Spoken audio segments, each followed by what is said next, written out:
Recorded live on the turf at Mad Lab Training Studio in Eldersburg, Maryland. This is the Time to Win podcast with Alex and Dan. Now let's get this podcast started. Dan, the Zen masters say a lot of stuff, right?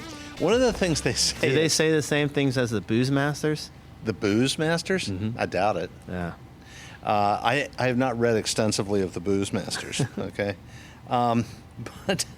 But the Zen masters say things like, you know, the reason you suffer is because there's a gap between what you want and what you got, right? And that is the source of all suffering. So then, isn't one of the big things that they also say is that you should spend less time wanting? Like you try to figure out how to want less is like the big... Right. Which is where like a lot of the minimalist movement comes from. Yeah, absolutely. I think so. I think I've read that. Yeah, that's actually the point, right? Like if you want nothing and you have nothing, you're not disappointed. Then you had a good baseline. I know, right? So, you know, they also say that to have a body is to suffer. And that, you know, like physical pain, like I'm hungry, I'm wet, I'm cold, I'm tired, you know, owie, I scraped my knee, I spent too much time in Mad Lab, I don't know, right? But they say things like that, you know, and so... But don't other people say, I want it all and I want it now? Some people, some people say that, but you know what? I reckon they suffer. They probably do suffer. They're sad because they want everything, and no matter what they get, they'll never get everything. But what's the way to be though? So, and when I say that, I say that in like an all-encompassing thing, right? Yeah. If you're looking in it in a vacuum, then you would say, okay, well, to be happier and not suffer as much, then I should want for less and have less. However, if you're looking at the overall, remember when we talked about the overall goal of society? Well, then you start to lose a lot of your ambition and your like exploration and your expansionist mindset, which I think is in our genetic code. So then, are you just living while doing that thing that seems noble? Are you just living now for yourself, or are you supposed to be furthering society? See what I'm saying? I think I do, Dan. Have you thought of an answer? I just thought of this just now. So just like a lot of things that you bring to my brain, it starts to like open up little pathways that I didn't even know were there. Right. I would say, I hate to be kind of shitty and take kind of a middle road, but I feel like you almost have to... the Buddha wants you to take the middle road. I know, on, Dan. but that does seem to be Make me one with everything, okay? I would say that, you know, just like anything else, if you err too far on one side or another, that you're going to end up in some kind of trouble. But then maybe, again, if you look more all-encompassing, like if you're just looking at the individual, you know, maybe you do want to walk the middle road. But I think you need some individuals that are outside of the bell curve, right? You need some outliers. You need some that are way over there, very ambitious, very expansionist, right? And you need some others to balance that out and to be like, no, we're just going to chill out. We're going to want for nothing. We're going to need nothing. We're going to have nothing, and we're going to be happy, right? So I think maybe you need those things. I think you need the outliers. I agree. But the whole reason I brought this up is that, you know, I walked in and you said, how are you feeling today? And I said, man, I'm sore. You did. And I'm sore because I want something that I don't have. You want to not be sore? No. I don't care about being sore. Oh, you want to be able to I want to rip through the Grand Canyon. Yeah. Look back and say, you know, I thought it was bigger. That's the goal. I thought it was going to be bigger. Like, is that it? You know, that's, so. That's literally what he told me, Mike, actually. So I think we came up with that together, Dan, with all due respect. Well, I do appreciate you including me in there, but I do think that was like an Alexism right there. Well, maybe so. I don't know. It doesn't matter though, because you know. Because it's going to happen regardless. Well, what, that I'm going to suffer? Well, yes, that you are going to suffer, but then also you're going to turn around and say that with a bunch of people there, and they're going to be like, "Who is this guy?" Yeah, you know, I love the idea of being a badass, and I stopped wanting to be a badass a long time ago. I think organically it happens sometimes. I just happen to be a badass once in a while. Like, when I'm pushing the sled at the Mad Lab or something like that. But I gave up on being a badass a long time ago because there are other people out there that are far badder than I am, even in my own cohort. There are guys that start their watch on the south rim of the Grand Canyon, and they run continuously to the north rim. And when they're done, that's 25 miles. Oh, I was going to say. And how far is it? When they're done, they turn around and come back without even stopping. So they like ultra it. Yeah, they go out and back, rim to rim to rim, in one shot. And that's crazy to me. I mean, it's not crazy. I think it's cool as hell. Do you think you could like naturally get to a space where like that's parts of that are fairly easy? No. You know what I'm saying? Like, because I do know what you're saying, but I think the answer is no. I don't think you get to a place where something that hard is easy. I think it's always going to be hard. I think that's like even if you're what makes you do that then?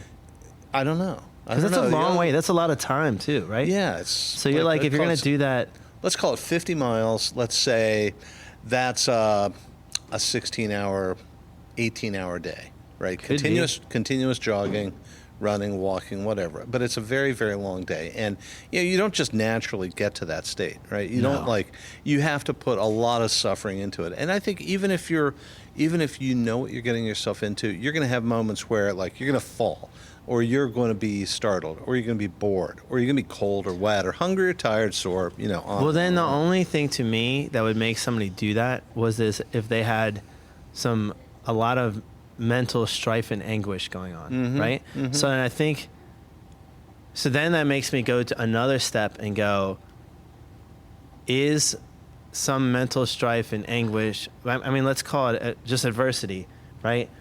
Obviously, some adversity is important, but is like some major adversity important to everybody, even at a young life? Because then you're like, you try to avoid that.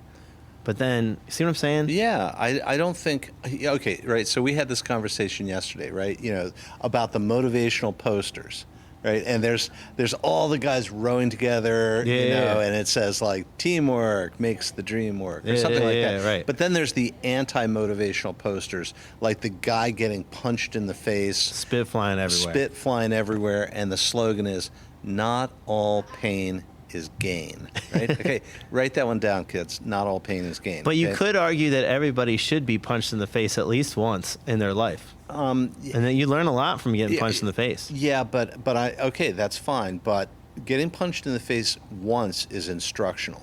Getting punched in the face hundreds of times is no longer instructional. That's just dumb.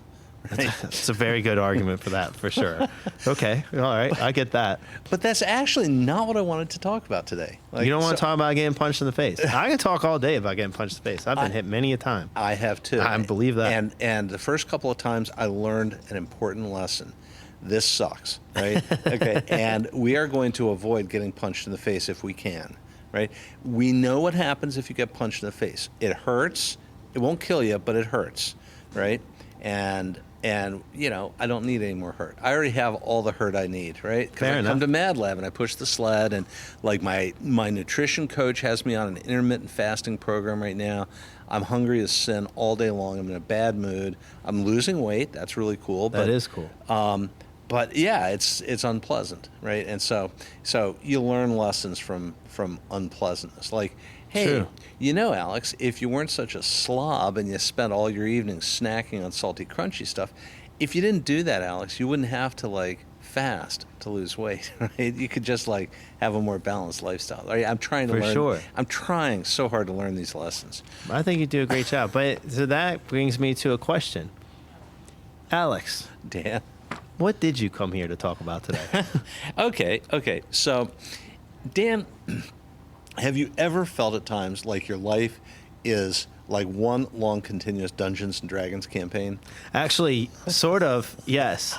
Because, so this is very interesting to me because, well, one, because I love Dungeons and Dragons and video games and also board games and all sorts of stuff, right? But it's kind of funny that we, especially some of these, not even newer games, all games that have experience points, right? And skills and stuff like that. Well, what do you have to do in a lot of these cases to get better at stuff? Like you have to go out and do stuff and get experience doing whatever it is so that you can get better. And some people are willing to grind on games for hours and hours and hours, days and days and days, where if you look at it, you could be like, I could just play like a real character. And this is not me against video games. I love video games, but like anything can be done in excess. But yeah, I could just like, if I spend that time on myself getting better, I might have more fun in my actual life. Yeah. Right? Because I could be better at, you could pick a skill. Even if you're not naturally good at it, you're going to get better at it by just putting hours in. Never played guitar before? I don't know. Play 3 hours a day just like you did the video game, and all of a sudden, you're going to be way better than you were before, right? Shredding. Light years better. Yeah, and you could be. So I think about that. So I think about that in like that vein all the time because there's so many parallels with that. You're just like, that is just kind of like, if you practice this, you will get better at it. Yeah. So Yeah, I believe in that 100%. what brings you, what makes you ask that question? Well, okay, so that's interesting. So here in my hand, I have an artifact from a Dungeons and Dragons campaign. This is the notebook of all knowledge. Of all knowledge. Right? It's not the clipboard of doom. This is the arcane artifact, the notebook of all knowledge. And I You're opened gonna have it. some treasure hunters come a knocking. Yeah, they have been, right? But we try and keep its location secret. Now, of course, now with the podcast, Plus we have Iggy the Guardian over here. yeah, look at that, man! Wow, I didn't even notice that. That's great. Somebody got a new dog. Yeah. Okay, so here's why I'm thinking about this. I haven't played Dungeons and Dragons really since like maybe 1979. A lot of changes in that game. A lot of updates. Yeah, but the bones are still the same. Bones are right? still the same. Okay, and so I was playing a campaign with my pal Dr. Paul. So this is 45. I love Dr. Paul. Yeah, I know. I got to meet him this past weekend. That's right. Shout out to Dr. Paul. So Dr. Paul and I were in a campaign, and I was the dungeon master, okay, and we created some characters, and Paul was playing a hobbit thief called Hobo Hardfoot. And I was like, how do you come up with a name like Hobo Hardfoot? That seems like something he would come up with after Totally. talking to him for a while. Yeah, Totally. yeah. He named his character Hobo Hardfoot. That's an excellent name. And after I stopped laughing, which was like 10 minutes later, I'm sure. hysterical laughter, I never forgot that, though. I was so impressed with his creative impulse. That's the name of the podcast, Hobo Hardfoot. The home of Hobo Hardfoot. That's it. Hobo Hardfoot's house, right? I love it. And then I turned to my other friend and I said, and what is your character? And he said, I am an elf, and I am an elf merchant, and my name is Dorian Bookbinder. And I was like, oh my God. Like, where does that come from? How do you create names like that? Like, I was stunned. And, hilarity ensued, another 10 minutes of laughter. And finally, my last pal said he was going to play a monk. He was going to play like a monk cleric, kind of like passive warrior. I don't know what that means even. But he was going to play a monk character, and his name was Avalokiteshvara. Right? And I was again, like I'm floored by the intelligence and the creativity of this friend group that I have, and I still am because they're all amazing people. Sure. But here's Avalokiteshvara. Okay. So we play our campaign lives and dies, and 45 years elapse. And I get a text message from Dr. Paul this morning, okay? This morning? This morning. Okay. And I will read you the text that Dr. Paul sent me. I found Avalokiteshvara. Okay? And, our listeners can't see this, but Dan, you can. Avalokiteshvara. And Avalokiteshvara. yeah. And Avalokiteshvara, a biography of Avalokiteshvara. So apparently my friend Based it on a real Hindu, like Buddhist, I guess a Buddhist character from history. That's awesome. Now, how my 17-year-old friend knew about Avalokiteshvara in 1979, I have no idea. But here's the bio. Let's see here. A bodhisattva, a being who's on a path to becoming a Buddha, yet vows first to liberate all creatures in the universe from suffering before achieving his or her own enlightenment. Well, that's a whole nother thing too. Wow. Then, if so, Okay, and that's why I asked you. Like, is life? And here it is. Life, life has turned into a D&D campaign for me. all right. So look at this, right? So you're in your genetic code, right? There's ambition. There's you want to explore. You want to expand, right? Human beings naturally want to do those things. So you say. But huh? yeah, so I say. So maybe not. But it seems like that, right? Just from based on years and years of history and human technology and just like the change of all that stuff. And also where we started in the world and where we are now, which is almost everywhere, right? And we might even try to figure out ways to get under the sea or go to other planets and stuff like that. So then do you get enlightenment, and then when you figure these things out and stop wanting, and then do you move on? Because do they say you turn into like something else, right? I don't know. There's some religions that say that, yeah. Like, I think the Hindus have that cycle, samsara, they call it. So I was listening. Yeah. I was listening to a podcast, and I did some reading afterwards. Actually, I think when we were going down to Deep Creek, or we were coming back, or something like that. So right around that same time frame, because I was like, oh, I should talk to Alex about some of this stuff. But it was about like other civilizations, as in like other beings, and the potential for that. And so it kept going back to like Sumerians and like the stone tablets that they wrote on and they drew on and stuff like that, like cuneiform. And then it also went big time into the Egyptians, because that seemed like at the time, in a small amount of time, the height of technology for no reason that anybody could figure out. Yeah, right. We created a written alphabet.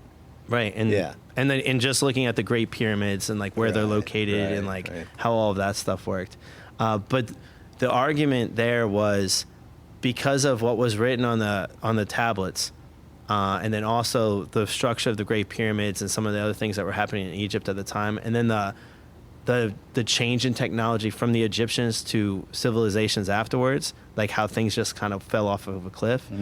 Their argument was that there were other beings that were either here to supposed to give us like more information on technology or share technology with us, and then go somewhere, like they either were visiting or they like transcended and like moved somewhere else. Just like we're looking at trying to have life on the moon or have life on Mars and stuff like that.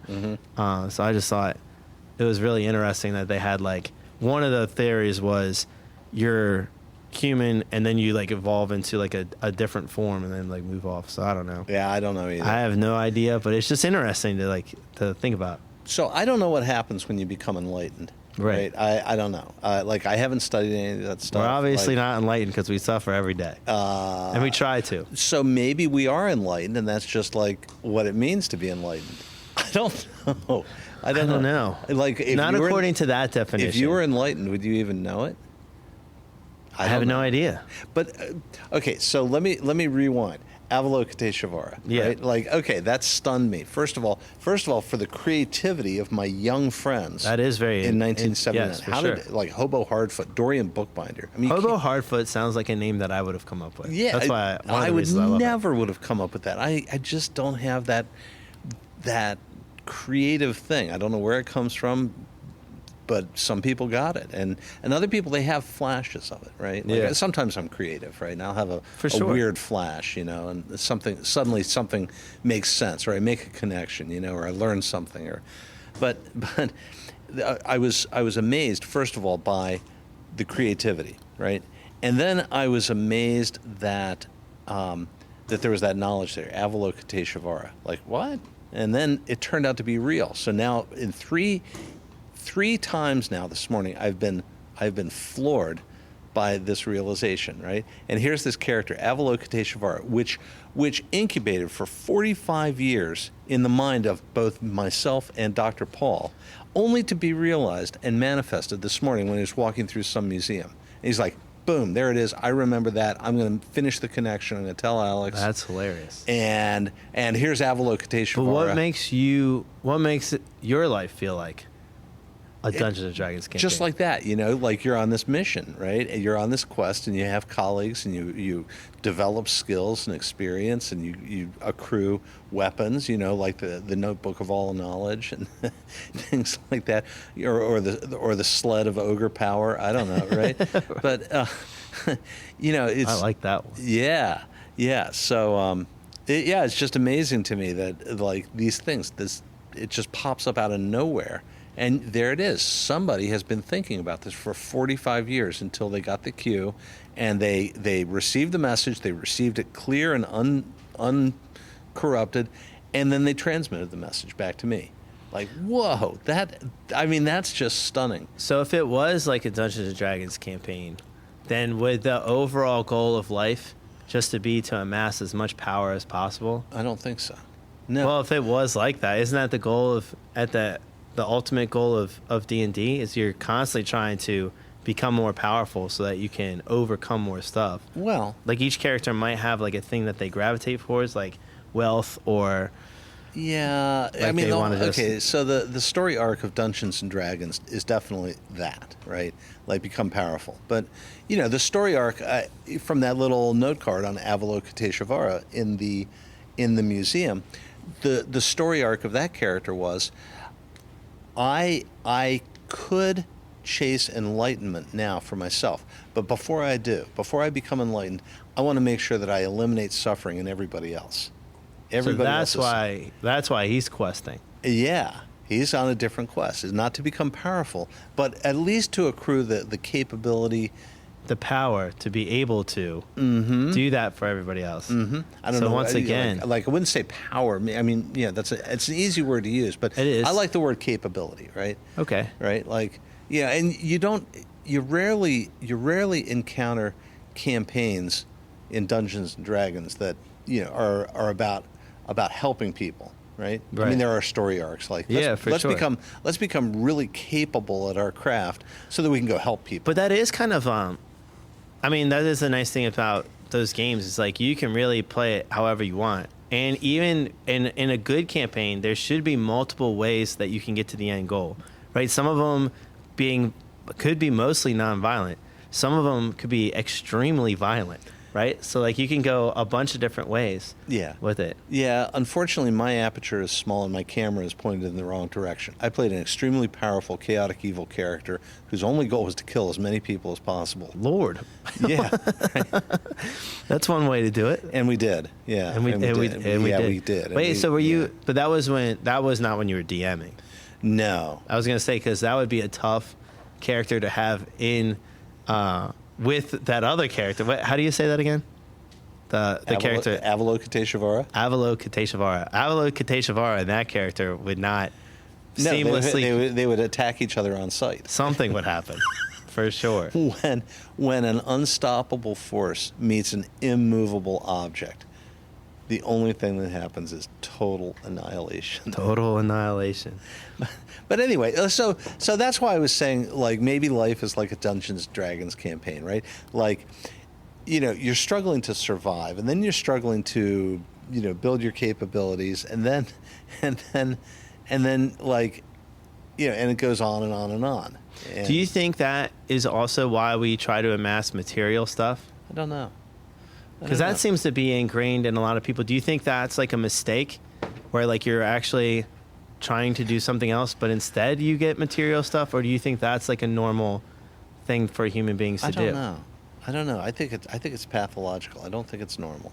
I think you're right. Yeah. I don't think it's normal either. And I think that I think people that collect material stuff, and not like I'm collecting stamps or Pokemon cards, like you're collecting just like items. You're starting to get, you want more cars, you want bigger rooms, you want more boats, you want bigger yard, you want bigger everything all the time. And I think that to me means that you are missing out on something, maybe, but I'd have to explore that more. Yeah, I think it's a pathology, right? I think that's a good way to say it. And like, like maybe the test is to say, what do either end of that spectrum look like? Like the middle probably looks like, yeah, you need to have, enough stuff that you can, like, you need a couple pairs of clothes, you need a toothbrush, you need a car, generally speaking, right? For sure. You need some basic stuff, right?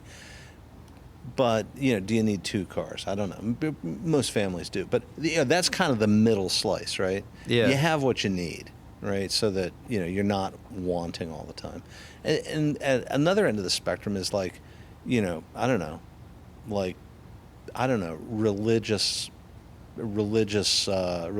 monastics, like they've got nothing, right? They live in a community that provides everything for them, but they don't own the clothes on their back. They have no possessions of their own. I don't know. Maybe there's a slant on that. They do that, but then they probably, while they don't have anything material, they probably constantly accrue skills or a couple skills they heighten all the time. Right. And I think that maybe like okay, let me finish this thought because I will drop it in a second. But at the other end, you've got hoarders, right? Yeah. Right, and you don't need 600 pairs of pillowcases for your house, right? But you might need 600. You might think you do. You might think if you you do. have some giant insecurities somewhere. Right. Maybe right. you don't feel like you have. You've never really had a safe space before, like That's at right. home or something That's like that. I mean, some people, some people find comfort in that. I don't know. It's like a fortress for them. They can hide amidst their stuff and never be seen. I don't know. But if you have a hoarder that makes $40,000 a year, that could be way different than a hoarder that makes $2 million a year, right? Because that $2 million a year could have a much non-hoarder like looking space where it's like you wouldn't look at their stuff and say they're a hoarder, but then you think about all the stuff that they have and constantly try to accrue. Yeah. And then you're like, but you are a hoarder. Yeah. You just have more money to make it look cleaner and more. Right. So I'm just spitballing here. Yeah, you're on the mark. Okay, so I've got a $5,000 Rolex in a drawer at home, right? It's still 11 o'clock in the morning. Right? Still 11 o'clock. Wait, now I decided that I want a better Rolex. I want the one. I'm going to keep my first one, but now I've got the nice one. I've got the Daytona, right? Okay. That's like a $25,000 watch. Damn. Right? It's still 11 o'clock in the morning. Wait a minute. Let's go over the top. Let's get the solid gold base on that thing, and let's encrust the face with diamonds. Will that stop time? It's still 11 o'clock. Damn. But I dropped $250,000 on a watch. That is a great analogy, though. Continue. It's still 11 o'clock, right? Yeah. Now, a Rolex is a nice piece of jewelry, but I don't need 3 or 4 of them. In fact, I Right. never bought one. I actually inherited one. So, Oh, wow. and I never put it on because I don't care what time it is. Yeah, and we have phones that do that and stuff. I know, right? I don't wear a watch because one time I was in, I think, 4th grade. And for my first communion, I got a watch that went underwater. Nice. And it was this blue watch, like a kid watch. Yeah. And I was very excited about it. And I'd never worn a watch before. So I wore this watch to school. And on one of the first days I was wearing the watch, you know how like in elementary school you have to walk everywhere in a freaking line all the time. So I'm walking in the line and we're walking slow and we're by a wall. So I do the normal thing that I would do and just like lean against the wall and slide against the wall while walking. And then I looked at my watch at one point to look at the time, and I'd scratched the face completely up. And I was so disappointed because then the watch was ruined. Yes. And I was like, I should never wear a watch again. And I have never worn a watch since that day because of what 4th grade Dan said. Wow, that's trauma. For whatever that does for anybody. That's trauma, right? That's trauma, I'm telling you. So No watch right now. Unfortunately, I can't, I don't know how to tie that back to life as a D&D campaign. Except that maybe you became enlightened in 4th grade. I think I gained some experience. Yes, you and I did. chose a path. Yeah. You know? Yeah. Not all pain is gain, but sometimes it is. Sometimes it is. Some pain is gain, right? Might have been how I chose a certain class. And speaking of time, What time is it, producer Mike? I know what time it is. Is it time to win? Time to win, baby. we've been winning for 30 minutes. Well, son of a beast. Well, I'd like to give a shout out to the the professionals at Mad Lab Performance. Oh, Those guys, Thank you. like, I mean, I've never had a bad day at Mad Lab. I go in there and sometimes, I wrote a review once online. It said something like, "Are you nervous? Well, they'll be gentle. Okay. Are you hard? They will go as hard for as long as you can or want to go, right?" And some days I come in here and I'm soft and, I get treated with respect and compassion. Some days I come in here hard and I get treated with derision, right? And they're like, you're hard, huh? Okay, here, we're going to push this sled through the mud, 700 pounds, I don't know. And, systematically, the people at Mad Lab always find a way to identify what it is that I need and how to get it, right? Oh, thanks, not what Alex. not what I want, but what I need, right? And that's a good feeling. We had a podcast episode where we talked about like surrounding yourself with coaches and like people that can help you achieve your goals, right? And Mad Lab is part of that foundation, part of that group that I've put around myself. So I want to give a shout out to the people at Mad Lab. And on that, Dan, who do you want to acknowledge? well, I always want to shout out my friends at CNA Auto. Anything you got going on with your car, truck, van, whatever it is, you got to take it over there. Our friend Adam owns it. He's excellent. The people working for him are excellent. He's on a much-needed vacation right now. Also, CNA Auto is looking for mechanics. So if you guys know anybody that's really interested in that, or maybe they're not happy where they are now, it's a great place to work. Adam's an awesome boss, really cool guy. Everybody over there is nice as possible. So please see my friends over at CNA Auto. And if you're looking for work, they are looking for mechanics. Man, that's a pro tip. Wow, thanks. That's it. Yeah. So So there we were. We were talking about Avalokiteshvara. We were talking about D&D. We were talking about Zen practices and philosophies a little bit. I mean, is there anything this podcast has not turned over? Are there any stones in the creek that we need to flip over? And, Oh, I'm sure there's still plenty. like Dan, You look at stones in the creek. when you were a kid, did you have a creek first of all? Did you have a place in the woods that you could go? Yeah, we play in? did. Yeah, we did have a place in the back. Yeah, and did you have a stream or? Mm-hmm. Okay. A little bit of a stream. It wasn't big. Yeah. At various friends' houses, there was some bigger ones, and that was always very exciting. Yeah. And what would you do when you go down to the stream? Well, one of the big things that we would do is try to stop the water. Always. Yeah. Yeah. It's just like F this water, just like a beaver. Yeah, Says man. we won't have no running water. We cannot stand the sound of Can't running do that. water. Yeah. Right? Drives us crazy. So I was talking to Dr. Paul about this. And, we got to try and figure out how to get him on the podcast. 'cause Oh, he would be great. He would slot be great. right into For the sure. vibe, right? Yeah. And he'd have good stuff to contribute. But we're talking about, growing up and stuff and going down to the stream in the woods. And it was the same thing. He and I did not grow up as little kids. Like, I didn't meet him till I was like 13 or 14, right? Okay. But he was telling the same story. He's like, oh, yeah, we'd go down there and we'd play in Stony Run and we'd like pile rocks in there. And a couple of times we got a pretty good dam going, And Yeah, so that is like a natural. That's interesting. totally. And I did the same thing. Yeah. Why? Because that is a very specific thing to go do. Because we're beavers? Beavers have evolved from humans.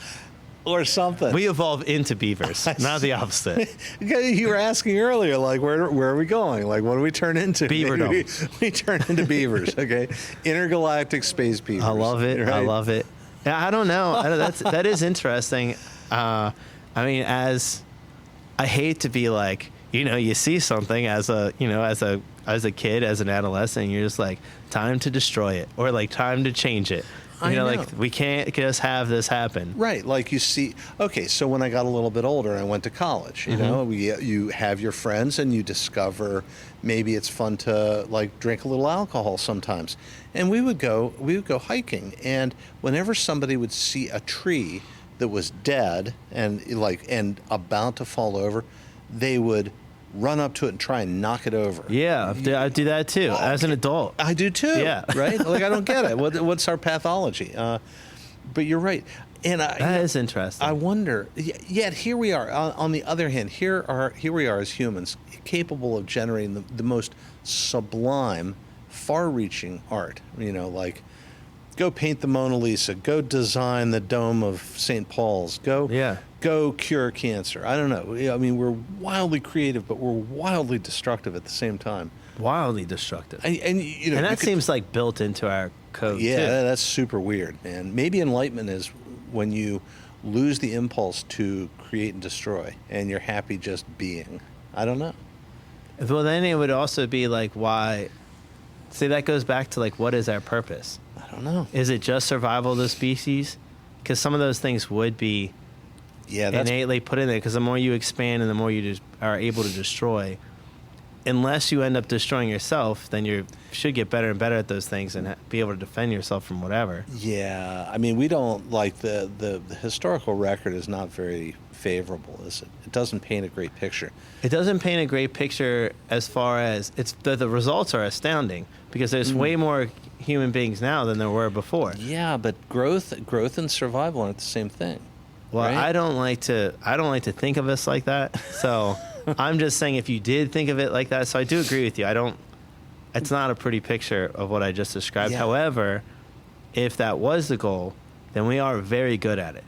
Yeah. Well, we've thrived and survived, but like our long-term survival, like when you look at like the way we just like consume resources and the way we build and the way we kill each other, I mean, it doesn't seem like we're really thoughtful about survival of the species. It seems almost like dumb luck sometimes. But some of us are. Yeah, some of us are. That's a good thing. But see, that's what I'm saying. Maybe that's like that bell curve. Yeah. I mean, because you wouldn't take many people to be super destructive to convince other people to do the same thing that aren't as much, and we've seen that throughout history. Yeah, maybe. But I don't know if that means that so many of us are like that. Maybe I'm being skeptical because I'm not satisfied with where we are. That's probably what it is. Which also is an innate human trait as well, because we're not very easy to stay satisfied. Well, that's me, Mr. Human. Hey, Dan, I've been called a lot of things, but no one's ever called me a human before. Well, I wouldn't say that you're your average run-of-the-mill human in any way. I'm just some guy. I mean, I thought we cleared that up on every other podcast. No. It's funny the way we close these episodes. It's almost like the closing of South Park. Like, oh my God, they killed Kenny. Right? You bastards. Every episode. Every episode I get accused of being the man. But then you do find out that he is immortal. And then he comes back to life every single time. Well, maybe that answers your question. We may not be turning into galactic space beavers. Maybe we're just going through, maybe we're just on the hamster wheel over. It's also interesting. They say who's the person that said that you can't, like, energy is neither created or destroyed? It's conservation of energy and mass. That's one of the laws of thermodynamics. Who created that? By Lord Kelvin. Oh wow. Yeah. Responsible for the like the actual Kelvin, like the degrees Kelvin. Yeah, I mean Kelvin was into a lot of stuff. He was into a lot of those guys. Yeah, I think it was Kelvin. Maybe it was Newton. I don't know. Like the guy who Watt. The guy who created watts. He also created horsepower. Well. Just because it was easier to teach factory people about the amount of energy that his things could do. I mean, I don't even know what a horsepower is. Do you? It's I used to know, only because I looked at I don't know why we looked this up, because I think I was trying to find out what a horsepower was, and so it's based off of watts, from whatever the watts. I don't remember what watts first. I don't even remember what a watt is. So a watt is power per unit or. Power, force per unit time. Right. Yeah. So he wanted to be able to, some of the stuff that he had made for factories, like some of the engines he made for factories, he wanted to be able to better explain to factory workers how much power it could output. So he created horsepower to do that. Yeah. Which is interesting because a horse, I think, can output like 15 horsepower, like an average horse. Yeah. Or like a human being can actually output like 1.5 to 2.5 at the higher end, or something like that. Yeah. So power. Just in case you were interested. Yeah, it boggles my mind, right? Because I grew up with a scientific background, science training. I would imagine. And so power, horsepower, watts, calories, joules, ergs, right? These are all like measurements of power and energy and force, and I can't keep them all straight. But then, so going back to what I said earlier, if it can't be created or destroyed, then is energy just recycled? Because then my point is, when you die, your energy does not go away. Like the energy created from your body has to get recycled into stuff, or it has to go somewhere. Yeah, I mean the physicist would tell you that most things eventually decay into heat. Okay, which is, I mean, heat is a form of energy. Yeah, it's energy. That's right. It's a form of energy, and so, most people will say that So whatever you're saying it is, when I dissipates. die, Yeah. I'm going to become like a fire elemental of sorts? No, that's not what I'm saying. That's. So then you I would think- say I think that you're trying- I can't actually die. I think you're skipping a whole lot of dots on this one and just connecting. That's the key. Today to the very last. That's what I dot. used to do in elementary school, too. I know, right? But sometimes, like in Color elementary by numbers, connect the dots, get out of here. I know, right? Like, if you connect the dots perfectly, you'll have a beaver, right? But if you don't, you're going to end up with a giraffe or like a ball Or some kind of crazy hybrid. or an origami boulder. I don't And know. what have we learned about hybrid species? They're more fun. Okay, so here, enter Dr. Paul again. He will always tell you that hybrid species have an advantage over purebred species, and he calls it hybrid vigor. Okay. Wow. Yeah, and that's a pretty easy concept to wrap your head around. That's what we should talk to him about on the podcast, because that is very interesting to me. There is okay, so we have a lot to talk about. You throw Dr. Paul in here, and it's going to be like Alex to the Dan to the Paul, right? It's going to be so exponential. It's going to be hyperbolic, and it's like I love it. You with Dr. Paul in the room, you'll never ever run out of something to talk about. Well, I like to hear that. Yeah, I mean, he would say, "Wow, look at that turf. That's remarkable. Is that turf made from recycled asphalt, or is it made from recycled plastic bottles?" And Dan, they all come from carbon, so they're kind of the same thing. So, and he'll just go on and on and on. That's awesome. Endlessly provoking, endlessly informing.